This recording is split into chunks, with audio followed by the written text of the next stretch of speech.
Green's four കേരളയുടെ പുതിയൊരു വീഡിയോയിലേക്ക് സ്വാഗതം. റേഷൻ കാർഡ് ഉടമകളെ ബാധിക്കുന്ന കുറച്ച് പ്രധാന അറിയിപ്പുകളാണ് ഈ വീഡിയോയിലൂടെ നിങ്ങളുമായി ഷെയർ ചെയ്യുന്നത്. ചാനൽ ആദ്യമായി കാണുന്നവർ സബ്സ്ക്രൈബ് ചെയ്യുക, വീഡിയോ ഇഷ്ടമായാൽ ലൈക്ക് കൂടി ചെയ്യുക. സംസ്ഥാനത്തെ BPL ration card, AAY ration card, APL വിഭാഗത്തിലെ നീല റേഷൻ കാർഡ് ഉള്ളവരുടെ വീട്ടിലേക്ക് ഉദ്യോഗസ്ഥർ പരിശോധനയ്ക്ക് എത്തും.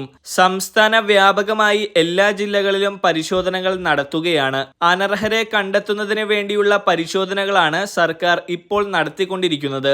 താലൂക്ക് സപ്ലൈ ഓഫീസിൽ നിന്ന് ഉദ്യോഗസ്ഥർ, റേഷനിംഗ് ഇൻസ്പെക്ടർ തുടങ്ങിയവർ നമ്മുടെ വീടുകളിലേക്ക് എത്തിച്ചേരും. നിലവിൽ അനർഹമായി ആനുകൂല്യം വാങ്ങുന്നത് സംബന്ധിച്ച് നിരവധി പരാതികൾ താലൂക്ക് സപ്ലൈ ഓഫീസിൽ കുന്നുകൂടുന്നുണ്ട്.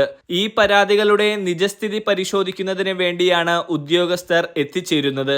3 മാസമോ അതിലധികമോ റേഷൻ വിഹിതം വാങ്ങാത്ത റേഷൻ കാർഡ് ഉടമകളെ കരിമ്പട്ടികയിൽപ്പെടുത്തി മുൻഗണനാ വിഭാഗത്തിൽ നിന്നും മാറ്റുന്ന നടപടികൾ സർക്കാരിന്റെ ഭാഗത്തു നിന്നും നടന്നു വരുന്നുണ്ട്. നമ്മുടെ അർഹത തെളിയിക്കുന്നതിന് വേണ്ടി താലൂക്ക് സപ്ലൈ ഓഫീസിൽ കാര്യങ്ങൾ ബോധിപ്പിക്കാം. എന്നാൽ അത് ഒരു വാലിഡ് ആയിട്ടുള്ള റീസൺ അല്ലെങ്കിൽ നമ്മൾ വെള്ള റേഷൻ കാർഡിലേക്ക് മാറ്റപ്പെടുകയും ചെയ്യും. അതോടൊപ്പം മുൻഗണനാ വിഭാഗത്തിലെ ആനുകൂല്യം വാങ്ങുന്ന റേഷൻ കാർഡുകൾ സർക്കാർ പരിശോധിക്കുമ്പോൾ ഉദ്യോഗസ്ഥർ ചെക്ക് ചെയ്യുന്ന കുറച്ച് പ്രധാനപ്പെട്ട കാര്യങ്ങളുണ്ട്.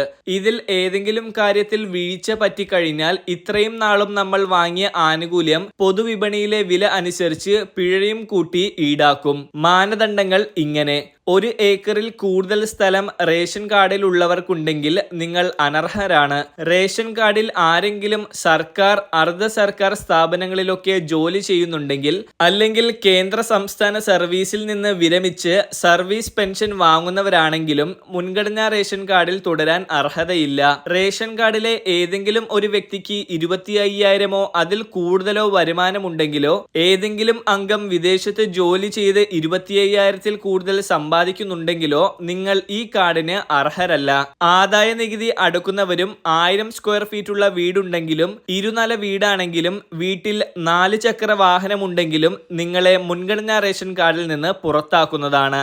ഈ മാനദണ്ഡങ്ങളിൽ ഏതെങ്കിലും ഒന്നിൽ നമ്മൾ വീഴ്ച വരുത്തി കഴിഞ്ഞാൽ നമ്മൾ മുൻഗണനാ വിഭാഗത്തിൽ തുടരാൻ അർഹരല്ല. അതുകൊണ്ട് തന്നെ ഇക്കാര്യങ്ങൾ പ്രത്യേകം ശ്രദ്ധിക്കണം. നമ്മുടെ അടുത്തുള്ള ആരെങ്കിലും അനർഹമായി മുൻഗണനാ വിഭാഗത്തിൽ ഉൾപ്പെട്ടിട്ടുണ്ടെങ്കിൽ നിങ്ങൾക്ക് രഹസ്യമായി പരാതി അറിയിക്കാം. നമ്മുടെ റേഷൻ കാർഡിലെ പിൻഭാഗത്ത് താലൂക്ക് സപ്ലൈ ഓഫീസിലെ ഹെൽപ്പ് ലൈൻ നമ്പറും റേഷനിംഗ് ഇൻസ്പെക്ടറുടെയും നമ്പർ ഉണ്ട്. ഇതുവഴി പരാതി അറിയിക്കാം. ഇതോടൊപ്പം AAY മഞ്ഞ, PHH പിങ്ക് റേഷൻ കാർഡുള്ളവർ EKYC മസ്റ്ററിംഗ് ചെയ്യണമെന്ന് നിർദ്ദേശമുണ്ട്. എന്നാൽ കേരളത്തിൽ ചില സാങ്കേതിക പ്രശ്നങ്ങളെ തുടർന്ന് ഇത് നിർത്തിവച്ചിരിക്കുകയാണ്. ലോക്സഭാ തിരഞ്ഞെടുപ്പിന് ശേഷം വീണ്ടും ഇത് പുനരാരംഭിക്കുന്നതിനുള്ള ക്രമീകരണങ്ങൾ നടന്നുവരുന്നു.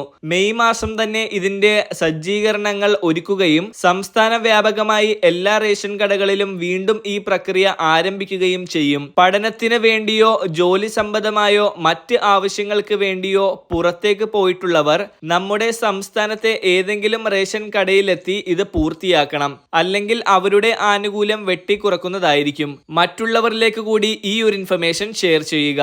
മറ്റൊരു വീഡിയോയുമായി വീണ്ടും കാണാം.